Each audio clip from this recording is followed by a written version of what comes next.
to everybody from wherever you're around the world at whatever time zone you're in. Thank you so much for joining me. I'm your host Solomonokukuwafua as usual. Welcome to another episode of the OpEdia podcast. This is the home of news stories that have not only captured my attention, but it has captured yours, and at the same time hopefully that will be used as inspiration or motivation to be able to start something or to start from somewhere to be able to bring change to the community or to the lives of people who have been inspired by these messages. So that's the purpose of the OpEdia podcast. If you're wondering where the origin of the word OpEdia comes from, of course it came from the phrase oped, which means opinion, editorials, which you all know is from the newspapers, and then the suffix ia comes from the word Wikipedia, which you all know is the biggest catalog of articles to do with people, places, events, and things. So combine them together, it gives a portmanteau called OpEdia. I know it's not the dictionary, but I'm the one who's going to invent it, and I'm going to use it for as long as I live. And that's what this podcast is all about. So thank you to everybody who have been a regular follower, a regular subscriber on whatever platform you use, either on social media, either on podcast platforms or on YouTube. Thank you so much for being a part of this journey. We are continuing on the 1,000-mile journey, and I know it may be slow, it may be long, but steadily we are going to win the race. And of course that is the endurance that I have to endure to be able to give you people as much content, as much information, so that you get inspired and motivated to start from somewhere, or to change a perspective, or to change the world in the little unique ways that you can do. And of course this podcast, just today I found a unique theme of this podcast, which was inspired by a quote from, of course, Tupac Shakur, who is one of the greatest rappers in the world, and that stuck in my head when I wrote it. Now, of course, paraphrasing from a long quote that he gave during an interview just a few years before he passed away in 1996. I'll quote it and say, "I am not saying I'm gonna rule the world or I'm gonna change the world, but I guarantee that I will spark the brain that will change the world." So that's basically what I've been doing through this podcast, and I hope that the content that I've given you in the previous episode has somehow sparked you and I to change the world in the little unique ways that we can. It doesn't have to be massive, it doesn't have to be expensive, it doesn't have to be big, but with those little unique ways that you can do through these kind of messages that has inspired you in one way or another, that is something that will spark you to do something about it, to change your community, to change your nation, to change the world, and to change yourself. Because sometimes you just need words of encouragement, sometimes you just need words of information, sometimes you need the words of enlightenment to be able to save lives, communities, nations, and the world. And that's why I'm doing what I'm doing through this podcast at whatever platform that is possible, and I hope you are blessed by it so far.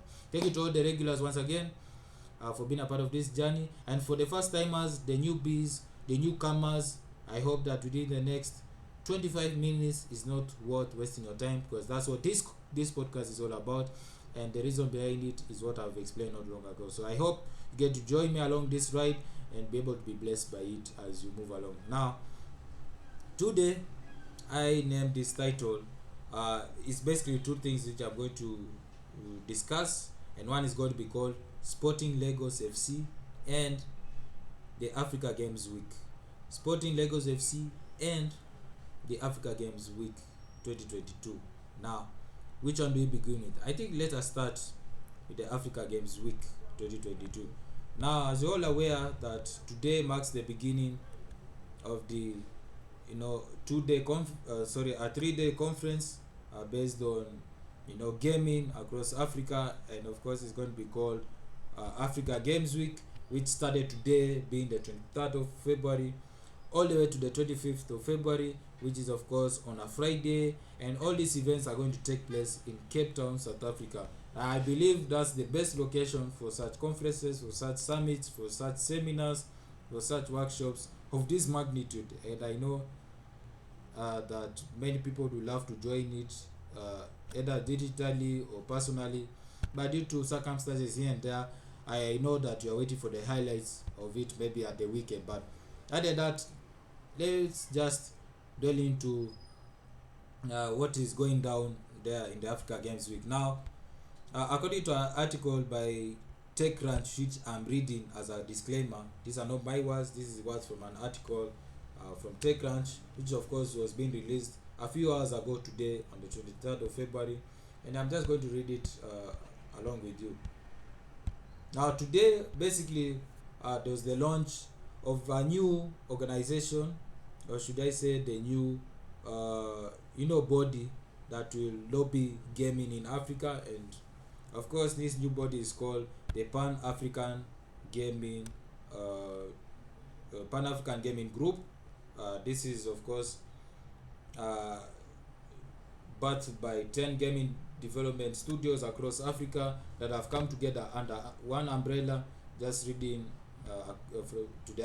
from the article, and its effort is to unify the continent's gaming sector, which is currently fragmented. So imagine that being launched today, and also today is the beginning of the Africa Games Week, whereby all the gaming developers from across Africa, either they are members of that group or not, so long as they're going to join in that party, in that summit, they get to show in their expertise, their talent, and their exhibits in front of Africa and also the diaspora wherever they are around the world, able to show that even we as Africa, we can make our own video games, we can make our own mobile games, we can make our own apps, things like that, to be able to compete with the likes of North America, Asia, Europe, and even Australia.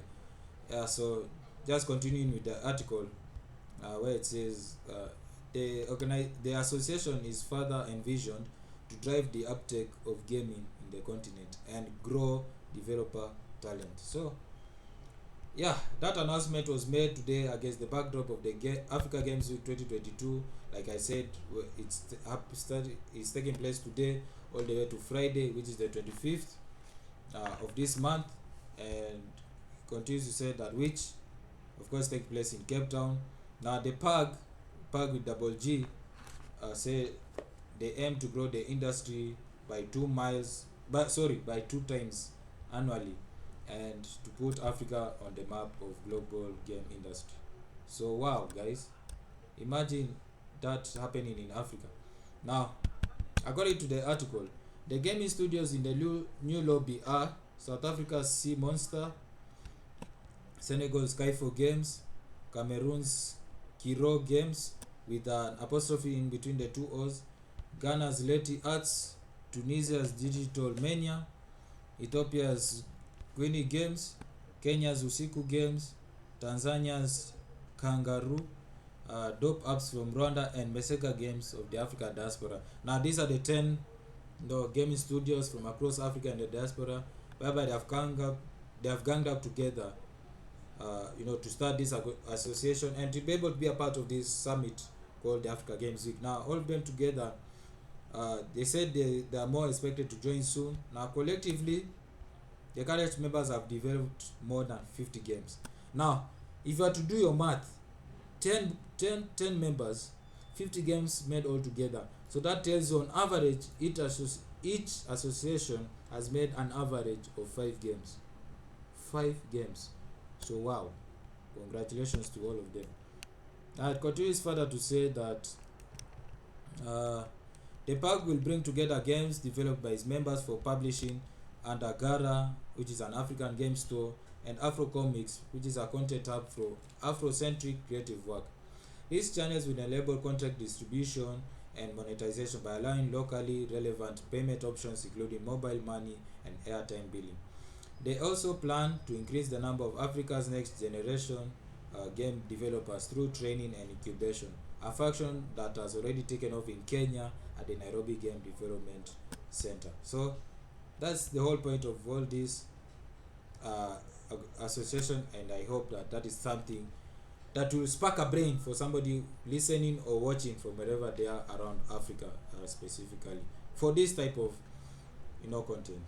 Now the lobby will be governed by a founders council to be made up of top gaming entrepreneurs from the continent and joined by Peter Chiara, who is an ex-official from Goldman Sachs and PwC, which is PricewaterhouseCoopers, who will serve as the group financial officer, and Jake Mannion, the BAFTA-nominated director and former game director at Aardman Animation in the UK, as the group creative director.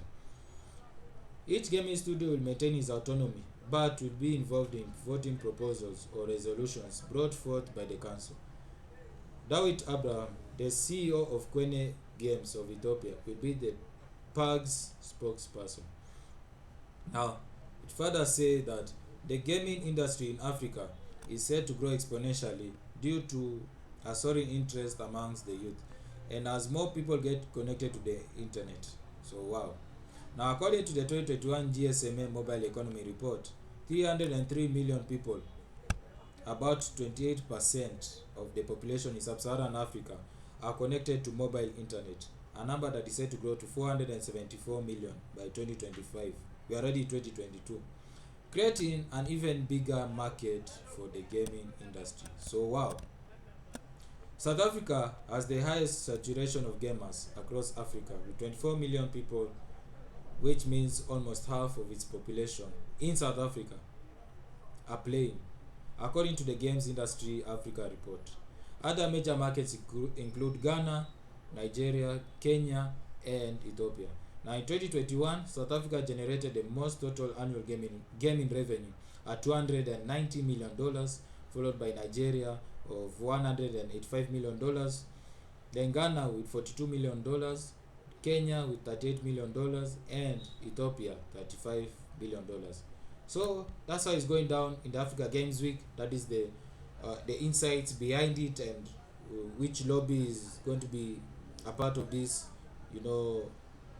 3-day summit, and that's the news that has taken place. Of course, the news happened today, being the 23rd of February. So check out at techcrunch.com. For those of you who are wondering where I got this news from, go check that out, or business or any other business related websites across Africa that will be able to give you that same information. So of course, if you look at the 10 the 10 countries that are going to be a part of this new lobby, I believe some of them are part of the Big 8, which means they dominate half of the population of the continent. Now, if you look at who is a part of that Big 8, you look at South Africa, then again you look at Ethiopia, you look at Kenya, you look at Tanzania. So those are 4. So 4 out of the 8 are in the new lobby, whereas the other 4, I believe that I expect them to join soon. That is Egypt, that is DR Congo, that is even these other nations that are part of the Big 8. The top 8 most populated countries in Africa, which dominate more than half of the continent's population. So I hope that others like Egypt and DR Congo get to join along, and of course we see how this thing is going to move forward, because the future is bright for Africa. The gaming industry in Africa is so bright that even the Western world will regret why they underestimate Africa. So I hope that information has sparked your brain. Either you're a male or a female, either you're a Gen Z or a millennial, start from somewhere, and I hope that you get to change the world through your talent and your gifts. So that's just one of the stories that I wanted to share, and that is of course the Africa Games Week and what's behind it and what's been inspired to do this thing. Of course, it's not the first time that the exhibition, the summit is happening, but it has been less talked about in terms of the news media from whatever you listen to around the world. But for someone like me, this is something of interest, especially for the African continent, because I'm an African, and I hope that is something that will make you think of starting from somewhere and be able to be a part of that community, because Africa needs people like you, locally made video games, mobile games, apps of some sort, able to change the perspective of the gaming industry in Africa, and be able to show the Western world that indeed we can compete with you when the time is right. So yeah, that's it from that front. Now let's go to the next topic I was talking about. is of course Sporting Lagos FC. Now we cannot talk about a new sports team without talking about the person behind it. Now the person behind it is called Shola Akinlade, who is of course is a Nigerian, I believe is a millennial or a Gen Z. They have not mentioned the age according to the internet, but according to Wikipedia, he's basically a Nigerian software engineer and entrepreneur. Now he is the co-founder and CEO of Paystack. Now Paystack, has been nicknamed the Stripe of Africa, which of course is one of the dominant players in the financial services industry.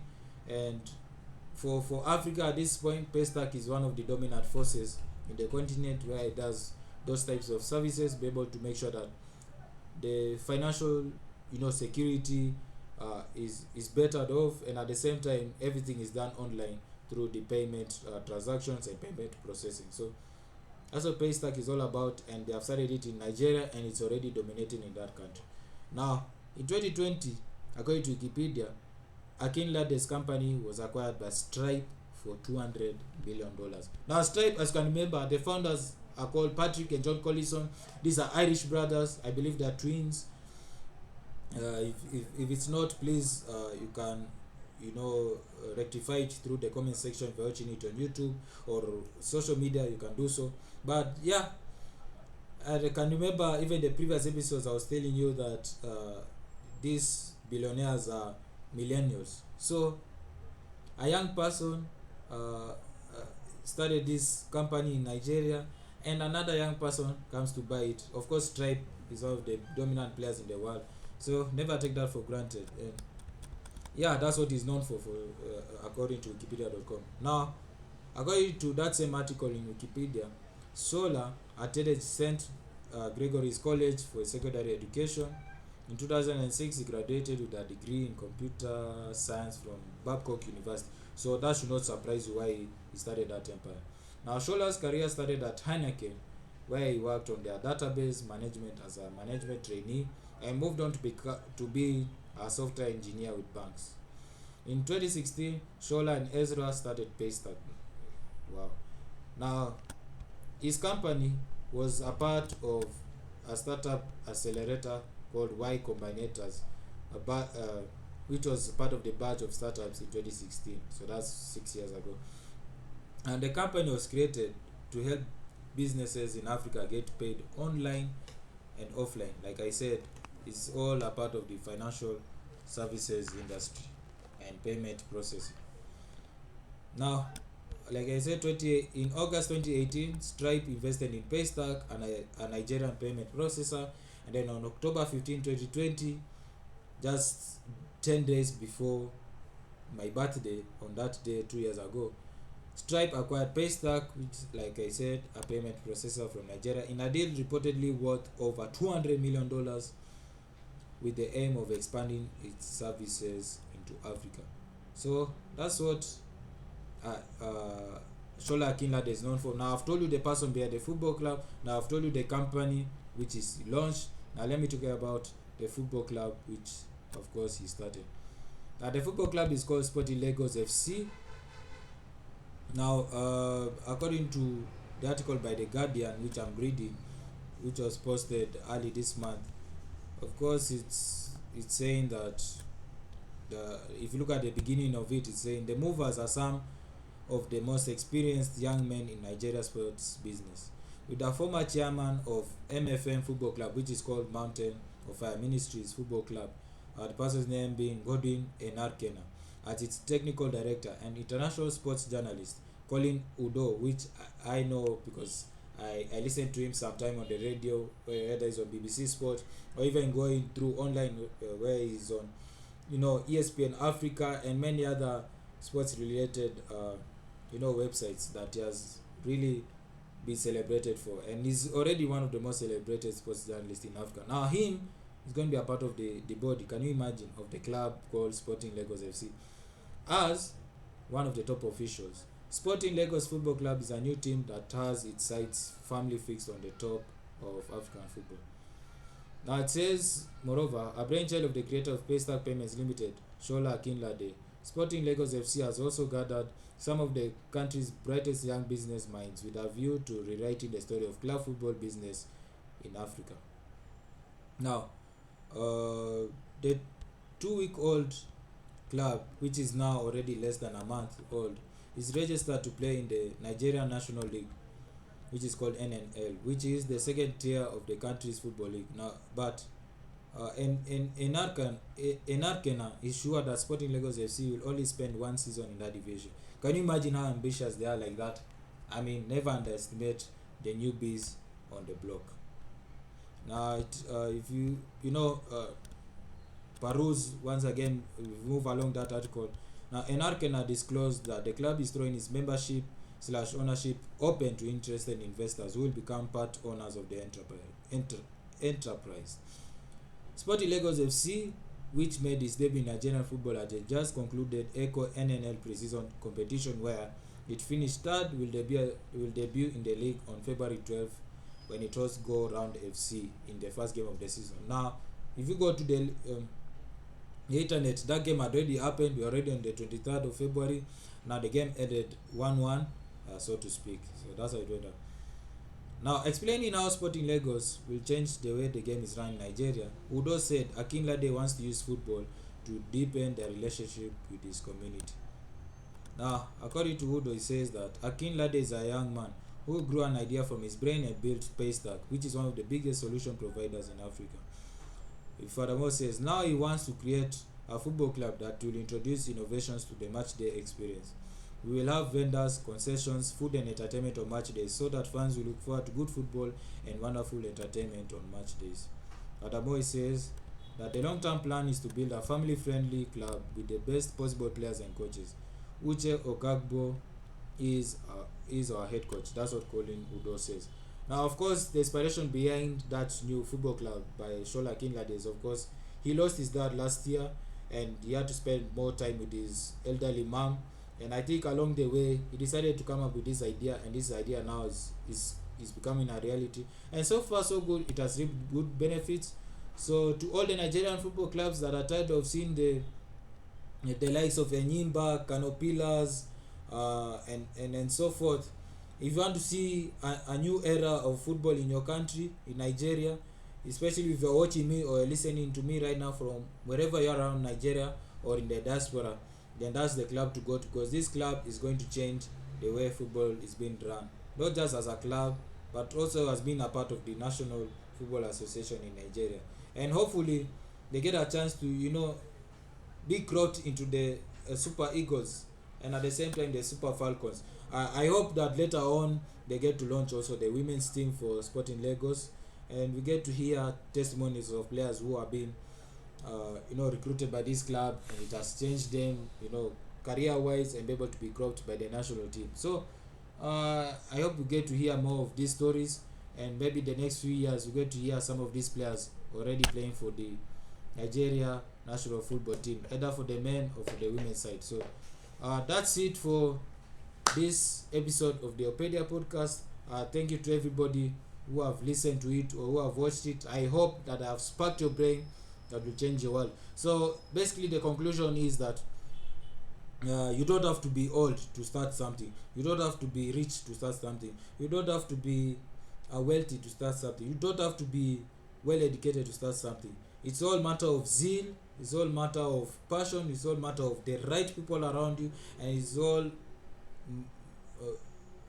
better to do it the right timing. And when is the right timing? The right timing is now. Don't wait for tomorrow, because your tomorrow is not sure, because the Lord knows when your expiry date will be here on earth. So if the only way you can change the world is you start your new idea now and don't stop, because you never know when that will become a reality. And that's what you've seen through Sporting Lagos FC that I've shared through that article, and of course the one I was talking on the Africa Games Week, where there's a new lobby called the Pan-African Gaming Group, and already 10 members have been put and more is being joining. So it's never too late. Maybe sooner or later you start your own sports team in Africa, or maybe sooner or later you're going to have your own mobile game, your own video game, your own app in Africa, because we as Africans, for as many Africans that are watching or listening to me, this is something what inspires. So I hope that has sparked your brain, and one day I can't wait to hear your testimony that you indeed changed the world through this message that you've listened and you used it to change the world. So thank you once again. For the regulars, you know what to do. Make sure you comment, put your suggestions, put your views through the comment section at whatever platform, either through social media, through YouTube, and every other podcast platform. I want to see your feedback, and at the same time I'll be able to respond to most of them, be able to show you love as the way you've been showing love to me. But for the newcomers, already there's going to be a description of the links being put as soon as this episode is done, so that I'll be able to get more of the previous episodes. And make sure you act on it, like it. If you are using YouTube, click the subscribe button, click the bell button, so you can be notified on what's coming up next. For social media people, you know what to do: comment, like, follow, share with your loved ones. And for the podcast platforms, make sure you listen repeatedly in your own time and also download it. But other than that, thank you. Until the next episode, have a blessed day.